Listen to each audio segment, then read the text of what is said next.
تو میرے بیٹے نے مجھے آ کے بتایا کہ ایک بوڑھی عورت آئی ہے باہر مسئلہ پوچھنے. توجہ کرنا ذرا بات پر اور خاص غور کرنا کہ عرض کرنے لگا ہوں. فرماتے میرے بیٹے نے بتایا کہ ابا جی بوڑھی سی عورت ہے. وہ کہتی ہے میں نے امام صاحب سے سوال پوچھنا ہے.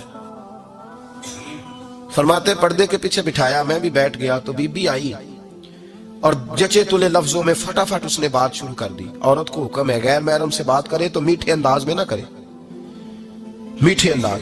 مرد کے لیے بھی حکم ہے بیویوں سے گفتگو کرے تو اس طرح کے جملوں میں نہ کرے جس سے توجہ پیدا ہو, موٹی سی دو حرفی بات کرے. یہ سارے میرے بھائی ان چیزوں کا دھیان رکھا کرے.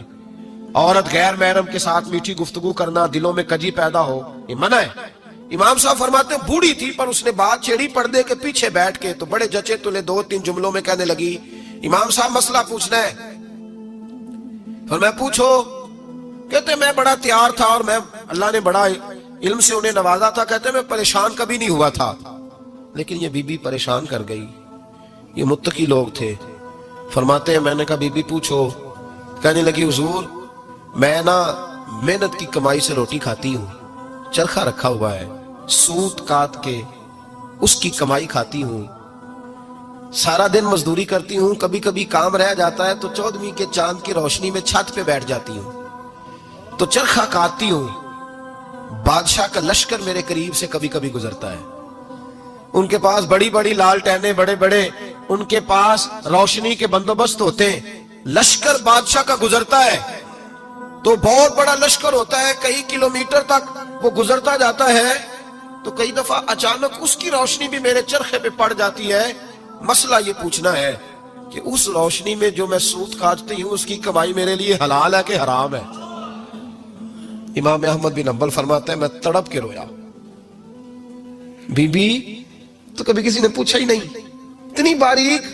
کہنے لگی بیوہ ہوں, بے اولاد ہوں, مزدوری کر کے روٹی کھاتی ہوں. پوچھنا یہ تھا. او بھائیو یہ بھی تو یہی وقت گزار کے گئے ہیں نا, یہ بھی وہی قرآن پڑھتے تھے جو ہم پڑھتے, یہ بھی اسی رسول کا کلمہ پڑھتے تھے جن کا ہم پڑھتے, یہ بھی اسی دین کے ماننے والے تھے جس کے یہ لوگ ماننے والے. ہم کدھر نکل گئے؟ پرواہ ہی نہیں, حلال حرام کی تمیز ہی نہیں. لیکن اولیاء اللہ کی صفت. حضرت امام احمد بن حنبل فرماتے ہیں میں چکرا گیا اور میں نے اس سے پوچھا پہلے تو اپنا تعارف کرا, تو ہے کون, تو کون ہے؟ اس نے کہا حضور تعارف چھوڑے, جو مسئلہ پوچھنے آئے اسے اپنا ڈیٹا بھی دینا پڑتا ہے, ہمیں بتا دیا تو چھوڑے. فرمایا نہیں پہلے بتا تو کون ہے. تو وہ کہنے لگی میں حضرت بشر حافی کی ہمشیرہ ہوں. وہ جو بغداد میں بابا ننگے پیر پھرتا ہے تو کوئی جانور گوبر بھی نہیں نہ کرتا گلیوں میں, وہ نیک بابا, میں اس کی بہن ہوں. تو امام احمد بن حنبل کہتے ہیں میں رو پڑا. میں نے کہا آپا او میری بہن, کوئی اور آتا تو میں فتویٰ یہی دیتا کہ تو کو چھین کے روشنی تو نہیں نہ لیتی, خود پڑ جاتی ہے, جائز ہے تیرے لیے. لیکن تو چونکہ بشر حافی کی ہمشیرہ ہے تو تیرے لیے جائز نہیں, تو نہ یہ کر, تیرے لیے تقوی والا فیصلہ ہے میرا, تقوی والا, تو نہ یہ کام کر. امام احمد بن حنبل فرماتے ہیں بی بی چلی گئی پر میں ساری رات روتا رہا. وَقَانُوا يَتَّقُونَ, یہ پرہیزگار لوگ تھے. او بھائی ولی کی کرامت یہ تھوڑی ہے کہ جب سے میں گیا ہوں پھونک مروائی ہے تو میری دکان بڑی چلی. یہ کوئی علامت ہے ولی ہونے کی؟ کس چکر میں پڑ گئے؟ اولیاء اللہ کی علامت یہ ہے کہ وہ تیرے اندر سرور ڈال دے رسول اللہ کی محبت کا.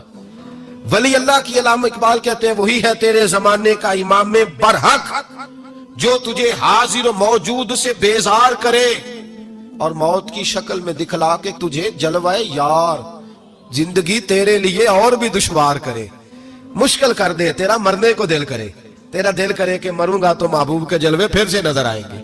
وہی ہے تیرے زمانے کا امام برحق.